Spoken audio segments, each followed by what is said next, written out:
네, 오늘부터 로마서 말씀의 결론 부분에 우리가 들어가게 됩니다. 이 결론 부분에서는 사도 바울이 이 편지를 왜 로마 교회에 썼는지에 대해서 기록을 하고 있습니다. 그 이유는요, 로마 교회를 향한 사도 바울의 간절한 소망이 있었기 때문이에요. 그것은 자기가 받은 은혜를 로마 성도들도 똑같이 받기를 원하는 마음으로 이 편지를 쓴 것이죠. 그러면 사도 바울이 가진 그 은혜 경험, 또 그 소망은 도대체 무엇일까? 오늘 본문 13절 말씀이 그겁니다. 소망의 하나님이 모든 기쁨과 평강을 믿음 안에서 너희에게 충만하게 하사 성령의 능력으로 소망이 넘치게 하시기를 원하노라 그랬어요. 사도 바울이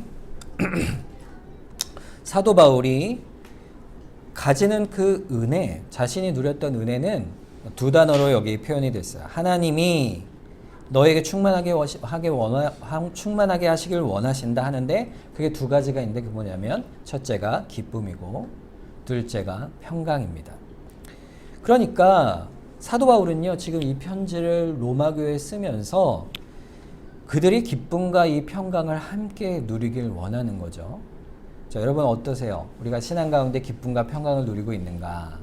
그럼 도대체 뭐가 기쁨이고 어떤 기쁨이고 어떤 평강인가? 이것이 중요하죠. 그 뜻하는 게 뭘까요? 우리에게 주시는, 하나님이 주시는 기쁨, 그것은 베드로전서 1장 8절에서 9절에 보면 예수를 너희가 보지 못하였으나 사랑하는도다. 이제도 보지 못하나 믿고 말할 수 없는 영광스러운 즐거움으로 기뻐하나니 믿음의 결국 곧 영혼의 구원을 받음이라 그랬어요. 하나님이 우리에게 주시는 기쁨은요, 한마디로 말하면 그리스도 안에 주시는 구원의 기쁨입니다. 구원의 기쁨. 하나님이 우리에게 구원을 주시는 자의 기쁨을 우리에게 주시는데 그 기쁨은요, 다른 말로 하면 뭐냐면 예수를 아는 기쁨이에요. 여러분이 예수를 안다는 것은요, 다른 말로 하면 예수를 또한 사랑하는 거예요.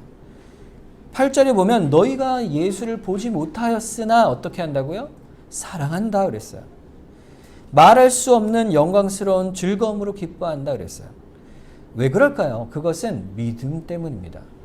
예수를 사랑하여 믿는 사람, 예수를 믿는 사람은요, 구원 얻는 자인데 그 구원을 받았다는 사실이 그리스도를 알고 그리스도를 사랑하는 데 있다는 거예요. 여러분, 그 기쁨은요, 반드시 똑같이 오는 한 가지가 있는데 그게 뭐냐면 평안입니다. 평안. 예수를 아는 기쁨, 구원의 기쁨을 아는 사람은요, 반드시 평안을 누리게 되어 있어요. 빌립보서 4장 7절에 보면 그리하면 모든 지각에 뛰어난 하나님의 평강이 그리스도 예수 안에서 너희 마음과 생각을 지키시리라 그랬습니다. 마음이 평안해지는 거예요. 예수를 믿고 구원을 얻는 기쁨을 누리면. 여러분, 이 땅을 살 때 이 평강을 누린다는 것은요, 세상 속에 살 때 나에게 괴로운 일이 벌어진다 할지라도요, 여유롭다는 얘기예요. 여유로워지는 거예요.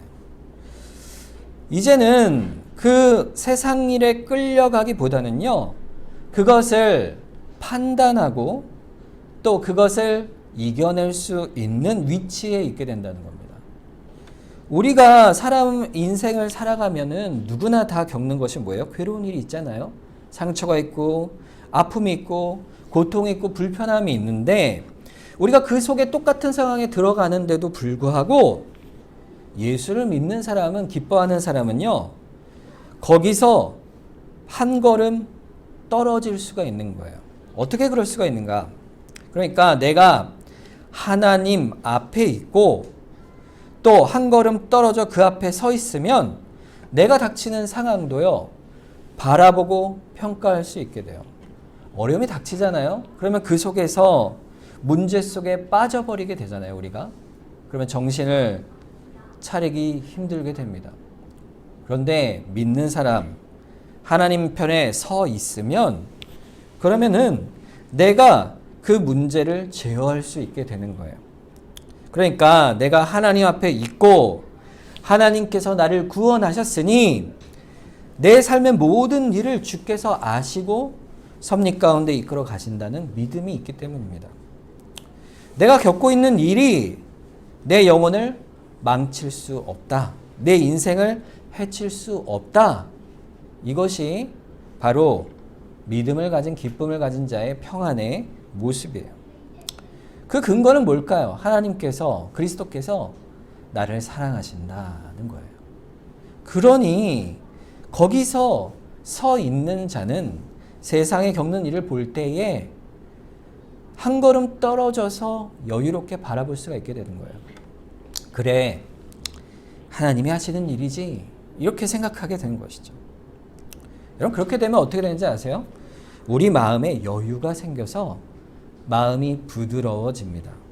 예전에는요, 무슨 일이 막 닥치고 어려운 일이 닥치고 뭔가 나하고 부대끼는 일이 생기면요, 다 덤벼, 이렇게 되죠. 우리가 싸우자, 이렇게 되지만 이제는 마음속에 그리스도 안에 있게 되고 하나님의 우리를 붙드시는 은혜를 바라보면요, 마음의 여유와 평안이 생기는 거예요. 왜 그럴까요? 그것은 하나님이 우리의 인생의 주관자 되신다라는 그 소망이 있기 때문입니다. 그러면 우리 마음에 기쁨과 평강이 있게 되는 것입니다. 이 기쁨과 평강은, 그런 복은 어떻게 누리게 되는 것일까요? 13절에 보면 믿음 안에서 너희에게 충만하게 하신다 말씀하고 있죠. 다른 말로 하면 뒤에 가서 성령의 능력으로 소망이 넘치게 한다. 우리에게 주시는 것은요, 믿음입니다. 누가 주신다고요? 성령이 주십니다.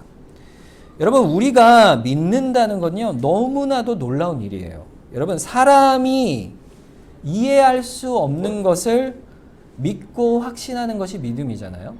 여러분, 하나님을 믿는다는 것은요, 이성적으로 사람의 생각으로 자연적으로 믿어지는 게 아닙니다. 그 누가 그렇게 하실까요?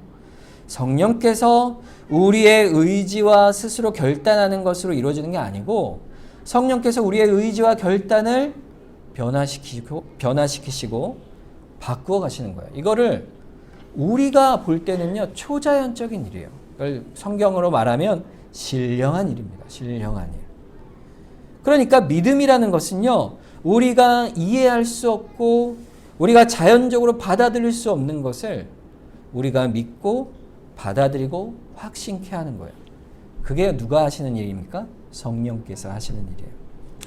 그래서 그 믿음이 우리에게는 기쁨과 또한 평안으로 우리에게 주시는 은혜가 되는 것입니다.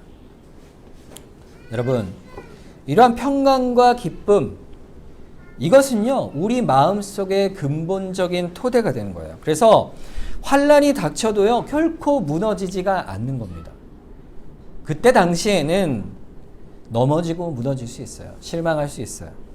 그런데 그 마음속에 신앙의 인내를 부어주시고 또 죄와 싸워 이길 수 있는 능력을 주셔서 성령께서 주시는 믿음으로 평안과 기쁨을 누리게 하시는 겁니다. 그래서 우리가 그 복음 안에서 이겨내게 하시는 거예요. 그게 바로 사도 바울이 말하는 기쁨과 평안의 모습이에요. 믿는 자의 모습이죠. 그래서 이 소망을 우리에게 넘치게 하신다 말씀하십니다. 넘치게 하신다. 뒤에 가면 충만하다 이렇게 말하죠. 충만하게 하겠다. 여러분, 넘치고 충만한다는 말 잘 한번 생각해 보세요. 자, 넘치고 충만한다는 말은요, 한계가 있는 거예요. 우리에게 한계가 있잖아요. 우리에게 한계가 뭐가 있을까요? 우리의 생각에 한계가 있어요. 우리의 감정에도 한계가 있고요. 우리 의지에도 한계가 있습니다. 또 우리의 능력에도 한계가 있어요. 그러니까 성령께서 우리에게 넘치게 하시고 충만케 하신다는 말은 무슨 말이냐면, 우리의 용량과 그릇보다도 우리를 넘치게 하시는 큰 능력으로 우리에게 함께 하신다는 약속이에요. 그래서 우리가 인격적으로, 감정적으로 도무지 받을 수 없는 그런 일이 있는데도 불구하고, 내가 도저히 감당할 수 없는 일이 닥침에도 불구하고 그 일보다 넘치는 소망으로 하나님이 그것을 붙드시는 은혜로 내가 이해할 수 없는 하나님의 손길로 우리를 붙들어 주신다는 것을 우리가 깨닫게 하신다는 겁니다.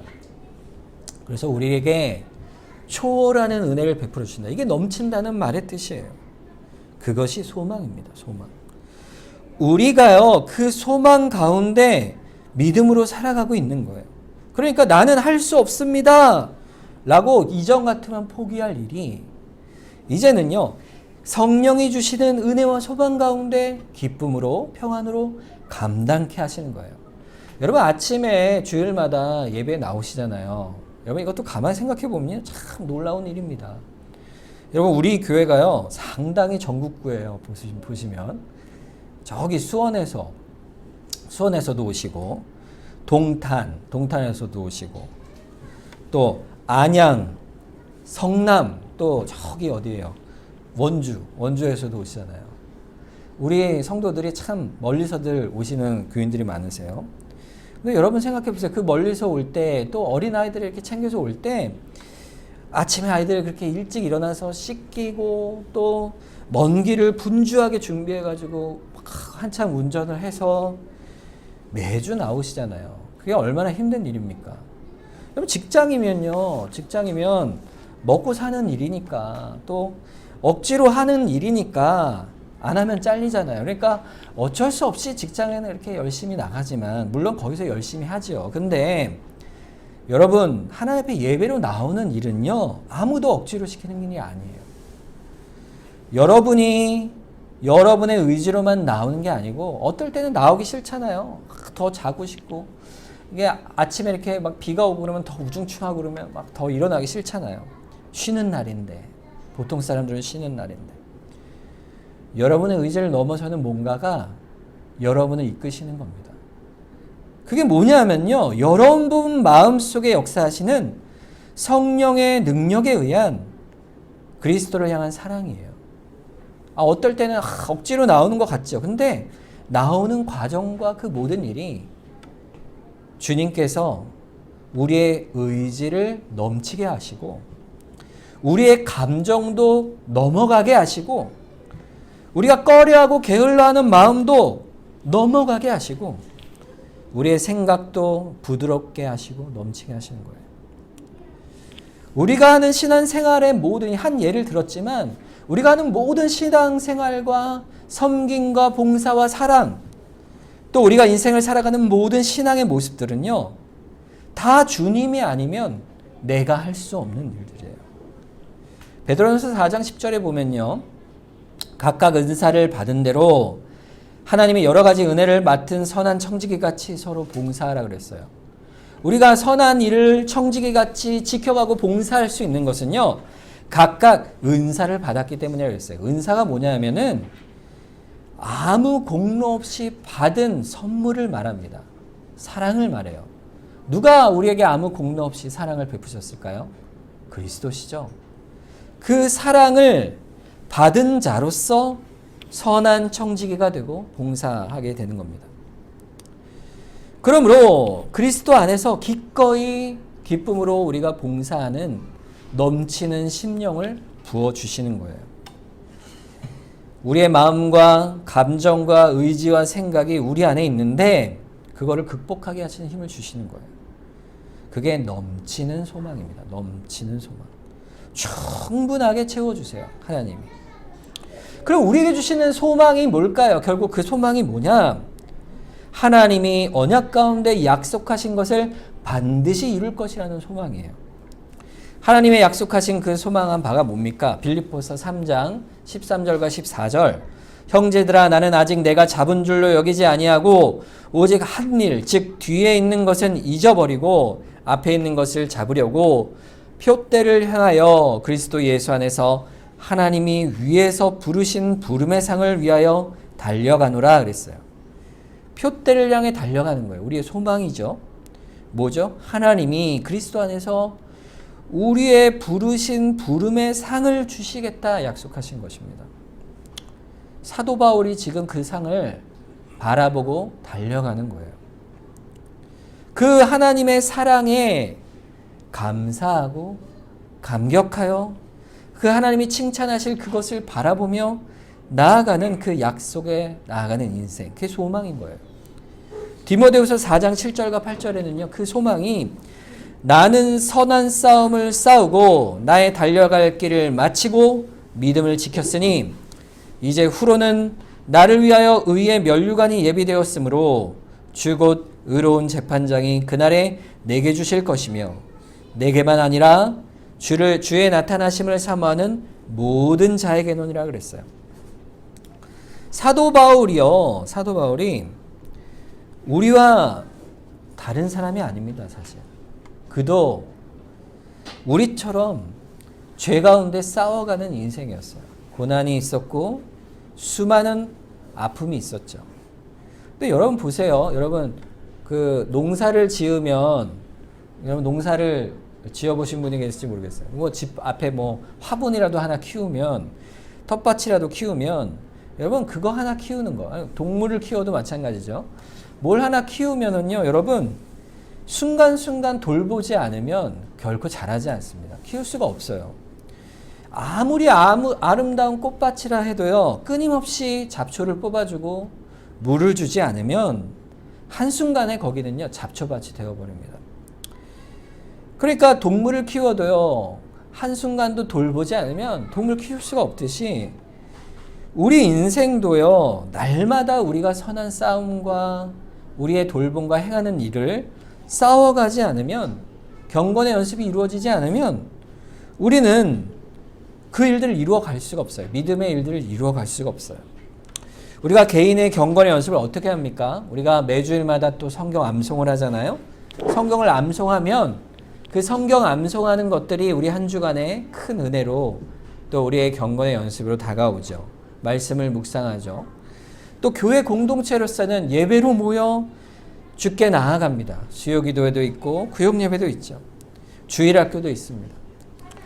또 우리가 봉사하는 모든 봉사들 또 전도의 일들 이런 것들을 통해서 우리가 계속해서 이런 일들을 이루어가는 것이에요. 자, 그런데 사도 바울이 이것이 내게만 아니라 주의 나타나심을 사모하는 모든 자에게도니라 이렇게 말씀하고 있어요. 그러니까 지금 사도 바울은 오늘 말씀을 통해서 자신이 누리는 그 은혜를 우리 모든 성도들이 누리기를 원하며 로마서를 쓰고 있는 것이에요. 편지를 쓰고 있는 것이에요. 그것이 사도 바울의 간절한 소원이었습니다. 사도 바울이 그러면 어떤 사역을 해 나갔을까? 그게 이제 이어지는 본문의 말씀입니다. 14절과 15절 말씀. 내 형제들아 너희가 스스로 선함이 가득하고 모든 지식이 차서 능히 서로 권하는 자임을 나도 확신하노라. 그러나 내가 너희로 다시 생각나게 하려고 하나님께서 내게 주신 은혜로 말미암아 더욱 담대히 대략 너희에게 썼다. 이 편지를 쓴 목적이 뭐라고요? 너희가 다시 생각나게 하길 원한다 그랬어요. 여러분 로마 교회는요 어떤 교회라 그랬죠? 우리가 앞에서 쭉 살펴본 것이 유대 그리스도인과 이방인 그리스도인들 사이에 율법의 문제로 다툼이 있었습니다. 그러니까요 교회가 다 선한 교회가 있는 게 아니에요. 모든 교회는요 그 교회가 연약한 부분이 있고 부족한 부분이 있고 죄악된 부분이 있어요.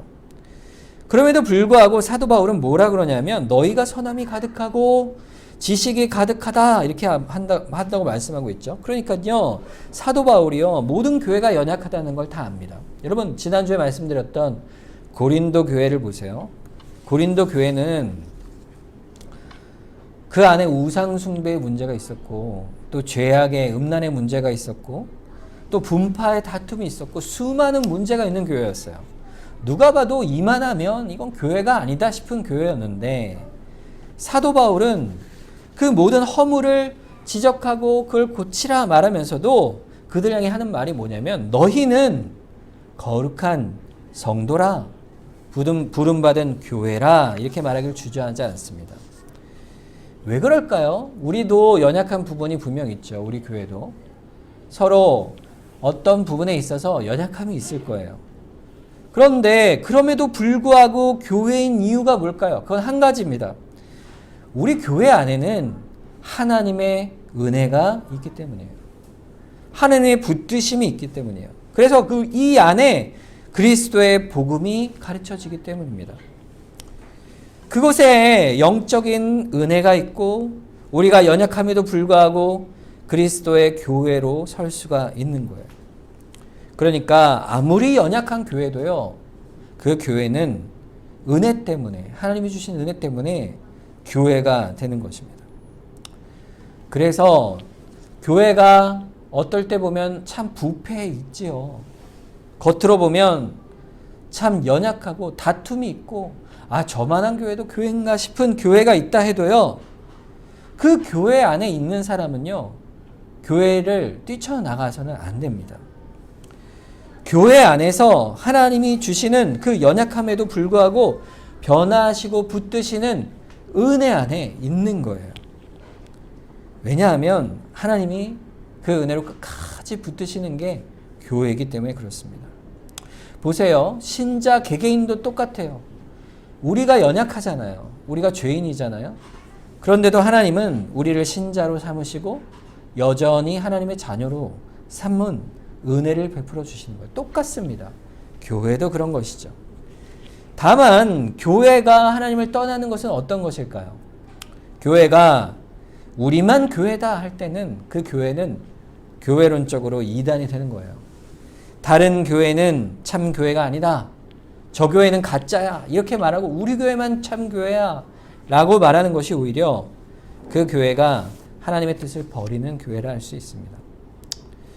그래서 연약한 교회라 할지라도 모두 은혜 안에 있는 교회니까 골로새서 1장 24절에 보면 나는 이제 너희를 위하여 받는 괴로움을 기뻐하고 그리스도의 남은 고난을 그 몸된 교회를 위하여 내 육체에 채우노라 그랬어요. 내가 교회를 너무너무 사랑하노라. 그리스도의 교회니 사랑하여 내가 받는 이 고통과 어려움에도 불구하고 이 고난 가운데서도 주님이 세운 이 교회를 위하여 내가 땀과 눈물과 수고를 아끼지 않노라 이렇게 말하는 것입니다. 그래서 빌립보서 4장 1절에 보면 그러므로 나의 사랑하고 사모하는 형제들아 나의 기쁨이요 면류관인 사랑하는 자들아 이와 같이 주 안에 서라 말하고 있습니다. 여러분 우리가 교회를 바라볼 때 어떤 눈으로 바라봐야 하는가를 사도 바울은 말하고 있는 거예요. 나의 사랑하고 사모하는 형제들아 나의 기쁨의 면류관이라. 그 사람이 어떤 연약함이 있다 할지라도 그렇게 바라보는 겁니다. 바라보는 겁니다. 교회가 그런 거예요. 교회를 볼 때 낙심이 될 수도 있죠. 아픔이 있을 수 있습니다. 어떤 성도를 볼 때 그럴 수 있어요. 그럼에도 불구하고 하나님의 은혜가 우리에게 있음을 기억하고 그에게 있는 것을 기억하는 거예요. 그래서 사도 바울은 자신이 받은 은혜 때문에 그들을 그렇게 바라본다 말하고 있어요. 16절을 보세요.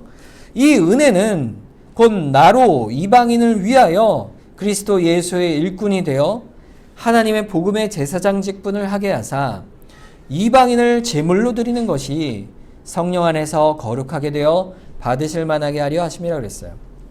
하나님이 사도 바울에게 은혜를 주셨다 그랬어요. 하나님이 우리에게도 똑같은 은혜를 주십니다. 근데 그 은혜가 뭐냐 그랬더니 그리스도의 복음의 일꾼이 되게 하신 것이 은혜다 그랬어요. 그러니까 하나님의 일하신 그 영광스러운 복음의 일에 우리를 동참하게 하시는 일이 바로 은혜라 이 말이죠. 사도 바울은 그 은혜가 이방인의 제사장으로서 이방인을 하나님의 제물로 드리는 일을 말한다 이렇게 말해요. 그 은혜가. 여러분 우리가 이방인이 누굴까요? 이방인은요. 첫째는 믿지 않는 우리 주변의 사람이겠죠. 첫째는. 두 번째는 뭐냐 하면 바로 우리 주변에 있는 믿음이 연약한 성도를 말합니다. 그러니까 그들을 하나님께 제물로 드린다는 것은요. 두 가지 말이 있어요. 첫째는 이것은 사실 우리 교회가 가지는 교회의 사역의 목적이에요. 목적인데 첫째는 뭐냐면 바로 이방인에게 복음을 전하여 그들을 믿고 순종하게 하는 전도입니다. 로마서 1장 5절에 보면 그로 말미암아 우리가 은혜와 사도의 직분을 받아 그의 이름을 위하여 모든 이방인 중에서 믿어 순종하게 하나니 그랬어요.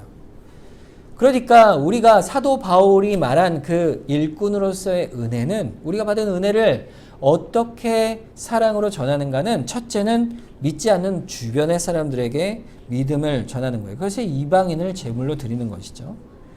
동시에 두 번째는 바로 로마서 12장 1절과 2절 말씀이죠. 그러므로 형제들아 내가 하나님의 모든 자비하심으로 너희를 권하노니 너희 몸을 하나님이 기뻐하시는 거룩한 산 제물로 드리라.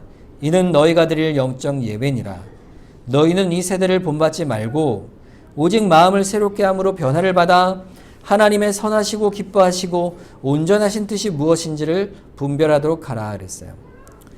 이것은 하나님의 백성이 되어가는 과정인데 바로 양육입니다. 그럼 교회는요, 복음을 전하고 그 복음을 가르쳐서 지키도록 양육하도록 부름받은 게 교회예요. 그래서 이방인들이 예수 그리스도의 복음을 믿고 하나님의 백성이 되는 전도의 사역과 동시에 그렇게 되어진 복음을 들은 믿는 자들이 하나님의 몸으로 하나님이 기뻐하시는 거룩한 산 제물로 드려지도록 말씀을 가르치고 양육하고 사랑을 이루어가는 이 일이 바로 사도 바울이 말한 이방인을 제물로 드리는 일이다 할 수가 있는 것입니다. 이것이 우리에게도 주신 똑같은 사명이에요.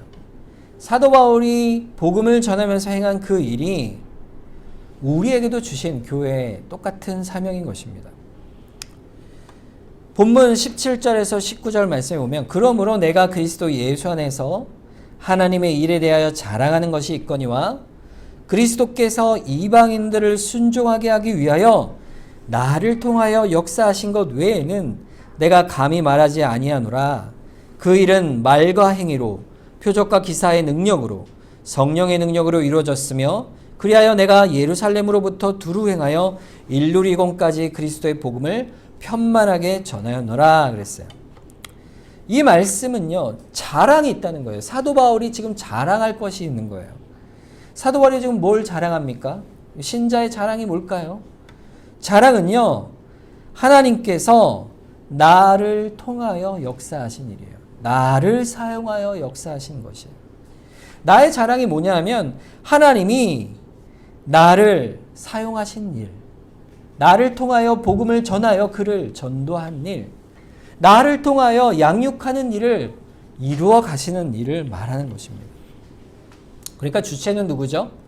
17절에 보면 하나님이라 그랬고 18절에 보면 그리스도라 그랬고 19절에 보면 성령이라 그랬습니다. 그러니까 삼위일체 하나님의 구원 역사가 나를 통해서 이루어지는 거예요. 그러니까 얼마나 그것이 자랑스러운가, 놀라운 일인가. 결국 사도 바울의 자랑은요, 자기의 자랑이 하나도 없습니다. 말과 행위와 표적과 기사, 그리스도의 복음을 전하는 모든 일, 그리고 양육하는 모든 일에 있는 것이죠. 그것을 맡은 자로서 그것을 하게 하시는 그리스도의 그 기쁨과 평안의 복음이 나를 변화시켜 가는구나.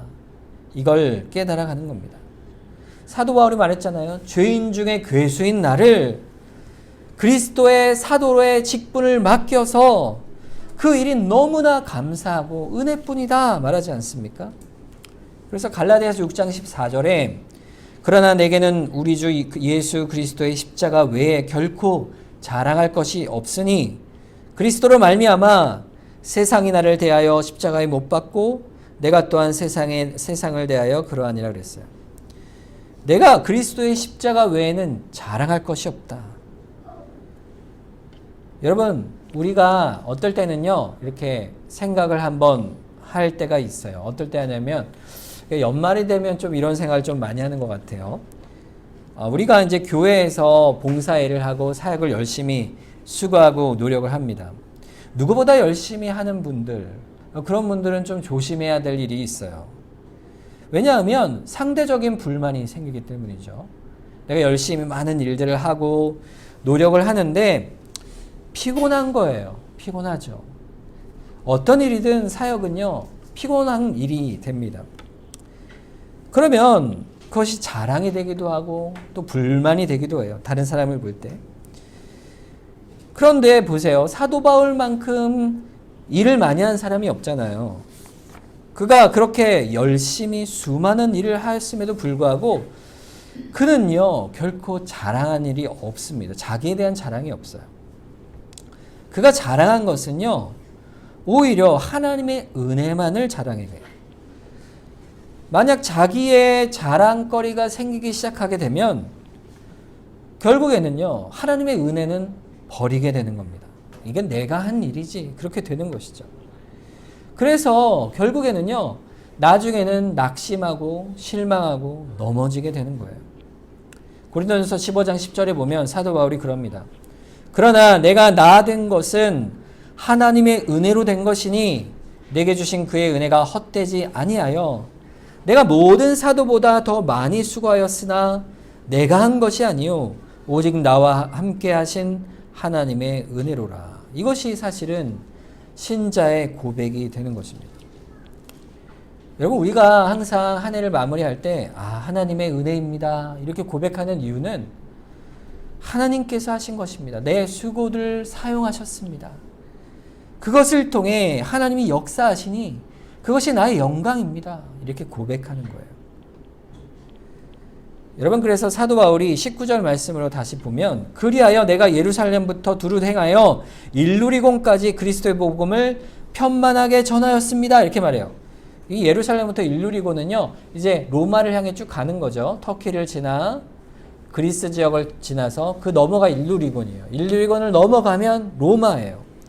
일루리곤까지 지금 복음을 계속 전해온 사도 바울의 복음 사역을 말하는데 그 복음 사역을 어떻게 했다 그랬어요? 편만하게 전했다 그랬어요. 이 편만하다는 말은 밑에 성경의 각주를 보시면 어떻게 되어 있냐면 채워갔다 이렇게 되어 있어요. 채워갔다. 하나하나 채워간 거예요. 이 그리스도의 복음을 채워갔다. 이 말은요, 결국 교회를 세워가고 또 아까 얘기했듯 이미 바울이 가기 전에 교회를 개척되어 있었던 교회들이 있었는데 로마 교회도 그런 교회죠. 그런 교회, 다른 전도자들이 복음을 전한 교회가 있었는데 그 교회도 방문하여 복음을 전하는 양육을 계속해 왔습니다. 그래서 사도 바울이 본문 20절과 21절에 또 내가 그리스도의 이름을 부르는 곳에는 복음을 전하지 않기를 힘썼노니 이는 남의 터 위에 건축하지 아니하려 함이라. 기록된 바 주의 소식을 받지 못한 자들이 볼 것이요 듣지 못한 자들이 깨달으리라 함과 같으니라 그랬어요. 바울은요, 복음을 전할 때, 전도를 할 때 한 가지 분명한 이 기준을 가지고 있었습니다. 그건 뭐냐면 첫째는 아무도 복음을 전하지 않는 곳을 우선적으로 복음을 전하는 거예요. 그래서 사도 바울은 복음이 채워져 가도록 편만해지도록 믿지 않는 자들을 향해서 먼저 교회를 세우는 곳에 갔어요. 그렇지만 그렇다고 해서 복음을 듣고 이미 세워진 교회 가운데 그들이 연약하여 도움을 구할 때 그곳에도 가서 거기서도 양육하는 일을 계속해 갑니다. 그래서 그 하나의 일로 오늘 본문 말씀인 로마서의 말씀을 편지로 양육하여 쓰도록 보내신 거예요.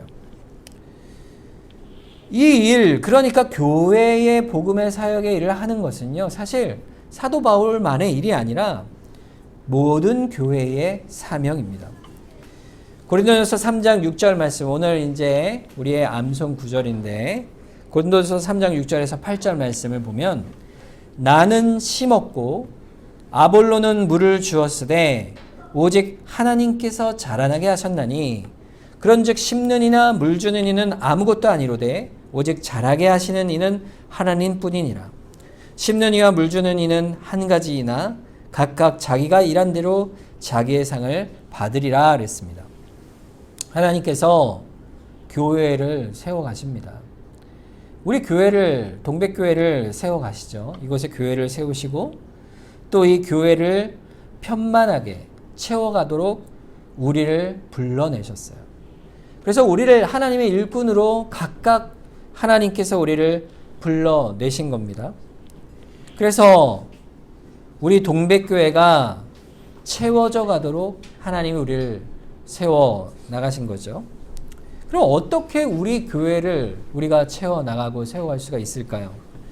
먼저는요, 우리 주변에 믿지 않는 이웃을 위하여, 전도하기 위하여 우리가 기도해야겠습니다.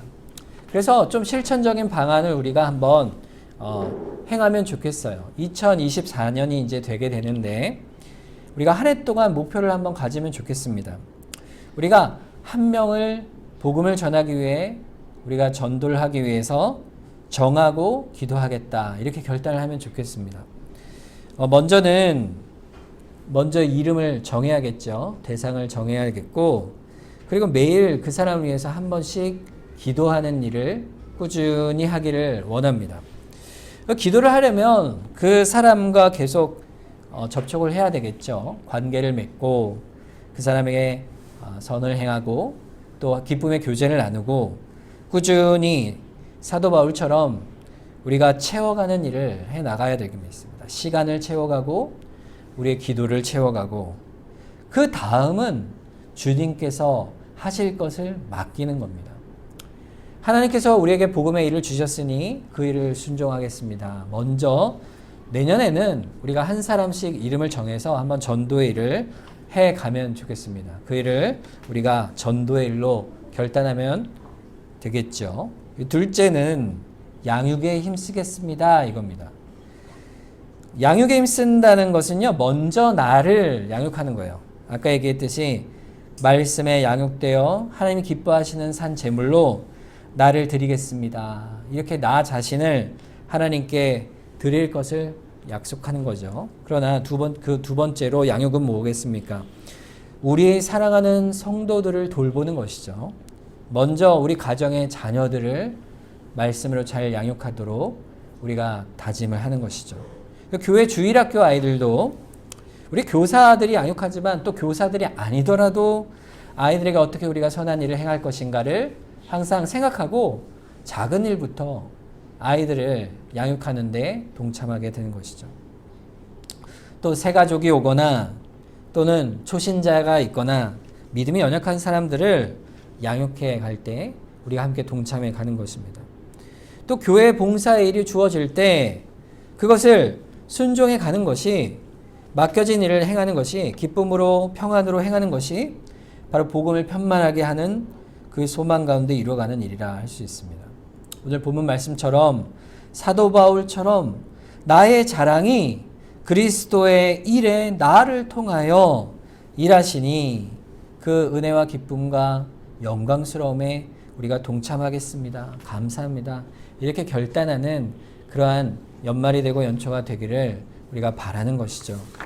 오늘 말씀처럼 우리가 교회됨이 뭔가, 우리 교회 사역이 뭔가를 우리가 한번 생각해 봤는데, 우리가 받은 그리스도의 사랑, 그 안에서 기쁨과 평안을 누리고 또 우리가 전도하고 양육하는 일에 힘쓰는 그러한 우리 교회가 되기를 주님의 이름으로 축원합니다. 우리 이 시간 합심해서 한번 기도하길 원합니다. 주님, 우리가 받은 그리스도의 그 기쁨의 복음의 은혜를 생각하면서 주님 안에서 평안을 누리고 또 그리스도께서 맡기신 주의 일들을 선히 행할 수 있도록 은혜를 더해 주시옵소서. 우리 교회를 붙들어 주시옵소서. 우리 합심해서 우리 이 시간 기도하겠습니다.